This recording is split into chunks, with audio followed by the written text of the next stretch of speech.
सूरज ढल चुका था और एक छोटा सा गांव जो घने जंगल के बीच बसा था, अंधेरे की चादर में लिपट गया था। हवा में एक सनसनाहट थी जो पेड़ों की पत्तियों को आपस में रगड़ रही थी। उस सुनसान गांव में एक पुराना घर खड़ा था जिसकी दीवारें समय के साथ काली पड़ चुकी थीं। खिड़कियों के शीशे टूटे हुए थे और दरवाजा हवा के झोंकों से हिल रहा था, जैसे कोई उसे धीरे धीरे खटखटा रहा हो। गांव वाले उस घर को शापित मकान कहते थे, पर रोहन को इन बातों से कोई मतलब नहीं था। रोहन एक 20 साल का नौजवान अपने दोस्त साहिल के साथ उस घर के सामने खड़ा था। उसके नाना की मृत्यु 10 साल पहले हो गई थी और तब से यह घर खाली पड़ा था। रोहन ने बैग कंधे से उतारा और साहिल की तरफ देखकर कहा, साहिल, मुझे यह घर बेच देना चाहिए। नाना के बाद यहां कोई नहीं आया। गांव वाले इसे कोसते हैं, पर मुझे लगता है यह सब अंधविश्वास है। फिर भी पहले अंदर देखना जरूरी है कि हालत क्या है। साहिल, जो हमेशा हंसते खेलते रहता था, ने चारों तरफ नजर दौड़ाई। जंगल की सघनता और उस घर की खामोशी उसे थोड़ा परेशान कर रही थी। उसने मजाक में कहा, भाई, ये जगह तो बिल्कुल सुनसान है। यहां तो भूत भी रहने से डरेंगे। तुझे सच में लगता है कोई इस घर को लेगा? मुझे तो लगता है यहां रात बिताना भी मुश्किल है। रोहन ने उसकी बात को अनसुना करते हुए दरवाजे की ओर कदम बढ़ाया। दरवाजा खोलते ही एक ठंडी हवा का झोंका उनके चेहरों से टकराया। अंदर का माहौल भारी था, जैसे सालों से हवा और रोशनी यहां दाखिल नहीं हुई हो। साहिल ने अपनी टॉर्च जलाई और उसकी रोशनी में घर का पुराना सामान नजर आया। एक कोने में टूटा हुआ झूला पड़ा था जो हल्के हल्के हिल रहा था, शायद हवा की वजह से। बीच में एक पुरानी अलमारी थी जिसके दरवाजे ढीले होकर लटक रहे थे। दीवार पर एक बड़ी तस्वीर टंगी थी जो धूल से ढकी हुई थी। रोहन ने उसे साफ करने की कोशिश की, पर धूल के गुब्बार ने उसे खांसने पर मजबूर कर दिया। अलमारी की तरफ बढ़ते हुए रोहन ने उसे खोला। अंदर कुछ पुराने कपड़े और एक मोटी डायरी पड़ी थी। उसने डायरी उठाई और उसका पहला पन्ना खोला। नाना की टेढ़ी मेढ़ी लिखावट में लिखा था, वो साया हर रात आता है, उसकी आंखें मुझे घूरती हैं। मुझे लगता है वो मेरी वजह से है, मैं उससे छुप नहीं सकता। उसका काला रूप मेरे सपनों में भी आता है। रोहन की भौहें सिकुड़ गईं। उसने साहिल को डायरी दिखाई और कहा, ये देख, नाना ने कुछ अजीब लिखा है। क्या सच में यहाँ कुछ था? साहिल ने डायरी पर एक नजर डाली और हंसते हुए कहा, अरे, ये कोई फिल्मी कहानी है क्या? तेरे नाना का दिमाग शायद बुढ़ापे में खराब हो गया था। साया वाया कुछ नहीं होता भाई, तू इसे इतना सीरियस मत ले। पर रोहन चुप रहा। उसके मन में एक अजीब सी बेचैनी पैदा हो रही थी। उसने डायरी को बैग में रख लिया और कहा, रात यहां रुकते हैं, सुबह फैसला करेंगे। रात गहरा गई थी। दोनों ने फर्श पर चटाई बिछाई और सो गए। बाहर जंगल से आने वाली आवाजें, उल्लुओं की चीख और पत्तियों की सरसराहट कमरे में गूंज रही थी। आधी रात को रोहन की नींद अचानक टूटी। उसे लगा जैसे कोई ठंडी हवा उसके चेहरे को छू रही हो, पर खिड़की तो बंद थी। उसने टॉर्च जलाई और देखा कि कोने में पड़ा झूला अपने आप हिल रहा था, धीरे धीरे, जैसे कोई अदृश्य हाथ उसे झुला रहा हो। उसका दिल जोर जोर से धड़कने लगा। रोहन ने साहिल को हिलाकर जगाया, साहिल उठ, ये देख, झूला अपने आप हिल रहा है। साहिल ने नींद में आंखें मली और झूले की तरफ देखा। उसने हंसते हुए कहा, भाई, नींद में भ्रम हो रहा है तुझे, हवा से हिल रहा होगा, सो जा, सुबह की फ्लाइट पकड़नी है। पर जैसे ही साहिल वापस लेटा, एक धीमी भारी आवाज कमरे में गूंजी, रोहान। यह आवाज इतनी ठंडी और गहरी थी कि साहिल भी चौंक कर उठ बैठा। उसने डरते हुए पूछा, ये क्या था?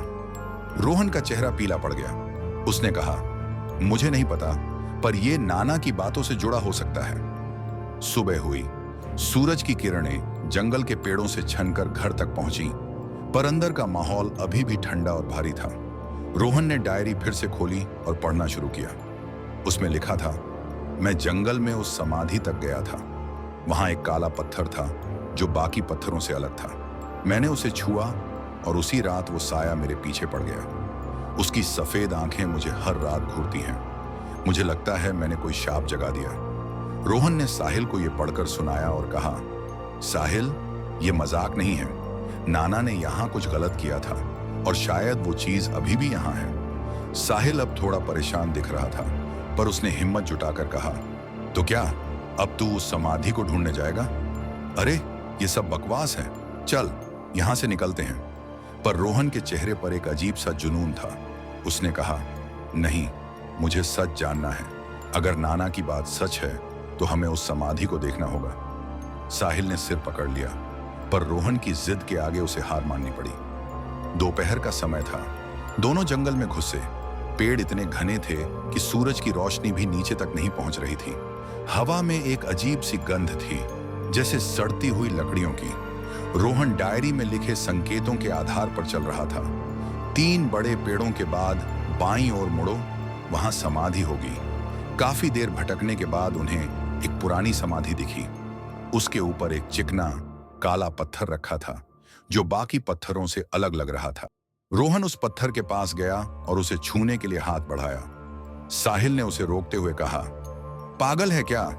डायरी में लिखा है ना, इसी से सारी प्रॉब्लम शुरू हुई थी, इसे मत छू। पर रोहन ने उसकी बात अनसुनी कर दी और कहा, अगर ये सच है तो रात का अंधेरा घर को निगल चुका था। रोहन और साहिल कमरे के एक कोने में सिकुड़े हुए थे। दरवाजा अब भी खटखट रहा था और हर खटखट के साथ उनकी सांसें तेज हो रही थीं। रोहन ने डायरी को कांपते हाथों से खोला और पढ़ना शुरू किया। वो साया मेरी जान लेगा, मैंने उसे जगा दिया था और अब वो मुझे छोड़ने वाला नहीं। पर शायद एक रास्ता है, उसे वापस समाधि में बंद करना। उसकी आवाज में डर साफ झलक रहा था। साहिल ने घबराते हुए कहा, तो हमें वापस जंगल जाना होगा उस साये के साथ? रोहन, ये पागलपन है, हम यहां से जिंदा नहीं निकल पाएंगे। रोहन ने उसकी तरफ देखा। उसकी आंखों में हताशा और हिम्मत दोनों थी। उसने कहा, अगर हम कुछ नहीं करेंगे तो ये हमें मार डालेगा, हमें कोशिश करनी होगी। तभी एक जोरदार धमाका हुआ, दरवाजा टूट गया। साया अंदर आ गया। उसका काला रूप हवा में तैर रहा था और उसकी सफेद आंखें कमरे को रोशन कर रही थीं। साया धीरे धीरे रोहन की तरफ बढ़ा। उसकी हर हरकत से ठंडी हवा कमरे में फैल रही थी। रोहन ने पास पड़ी एक लकड़ी उठाई और पूरी ताकत से साए पर वार किया, पर लकड़ी उसके शरीर से आर पार हो गई, जैसे वो कोई ठोस चीज ही ना हो। साया रुका नहीं। उसने रोहन के गले को अपने काले ठंडे हाथ से पकड़ा और उसे हवा में उठा लिया। रोहन की सांसें रुकने लगीं और उसका चेहरा लाल हो गया। साहिल चिल्लाया, ये भूत है, इसका कुछ नहीं बिगड़ सकता। साए ने रोहन को दीवार पर दे मारा। दीवार से टकराते ही रोहन के मुंह से खून की एक पतली धार निकली और फर्श पर फैल गई। साहिल डर के मारे अलमारी के पीछे छुप गया। सांसें तेज थीं और उसका दिल जोर जोर से धड़क रहा था। साया अब रोहन के ऊपर मंडरा रहा था, जैसे वो उसकी जान लेने का इंतजार कर रहा हो। रोहन जमीन पर पड़ा था। उसकी सांसें कमजोर हो रही थीं। उसने कांपते हाथ से डायरी की तरफ इशारा किया। साहिल ने हिम्मत जुटाई और अलमारी से निकलकर डायरी उठाई। उसने जल्दी जल्दी पन्ने पलटे और पढ़ा, साये को बंद करने का एक ही तरीका है, समाधि पर उसका नाम लिखो, कालांतक। ये नाम ही उसे बांध सकता है। साहिल की आंखें चौड़ी हो गईं। उसने रोहन की तरफ देखा और कहा, यह नाम कहां से आया? पर अगर ये सच है तो हमारे पास मौका है। रोहन ने दर्द से कराहते हुए कहा, हमें जंगल जाना होगा अभी। साया फिर से रोहन की तरफ बढ़ा, पर साहिल ने उसे डायरी से जोर से मारा। साया थोड़ा पीछे हटा, जैसे उसे उस नाम की शक्ति का एहसास हो।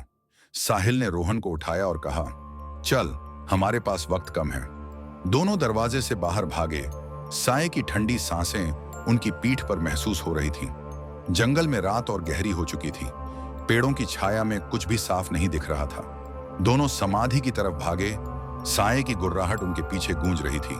समाधि पर पहुंचते ही साहिल ने काले पत्थर को देखा। उसने जमीन से एक नुकीला पत्थर उठाया और कालांतक लिखना शुरू किया।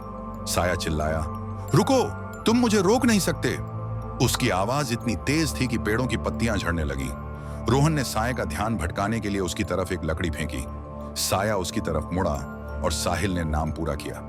अचानक जमीन कांप उठी। समाधि से एक तेज नीली रोशनी निकली जो साये को अपनी तरफ खींचने लगी। साया चीखा, नहीं, ये मेरा अंत नहीं है।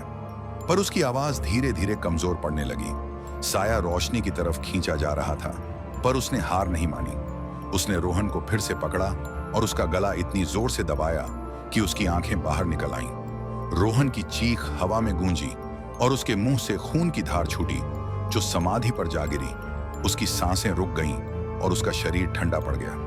साहिल चिल्लाया, रोहन नहीं! साया अब साहिल की तरफ मुड़ा। उसकी सफेद आंखें और बड़ी हो गईं और वो साहिल के चेहरे के पास आ गया। साहिल ने पीछे हटने की कोशिश की, पर साये ने उसका दायां हाथ पकड़ लिया। अचानक रोशनी ने साये को पूरी तरह खींच लिया, पर वो साहिल का हाथ अपने साथ ले गया। हाथ कटकर जमीन पर गिरा और खून की धार चारों तरफ फैल गई। साहिल दर्द से चीखा। उसका शरीर कांप रहा था। समाधि बंद हो गई। सन्नाटा छा गया। साहिल रोहन के पास रेंगता हुआ गया। रोहन की आंखें खुली थीं, पर उनमें जिंदगी नहीं थी। उसका चेहरा सफेद पड़ चुका था। साहिल का हाथ खून से लथपथ था और वो दर्द से कराह रहा था। अचानक समाधि के काले पत्थर से एक धीमी आवाज गूंजी, मैं वापस आऊंगा।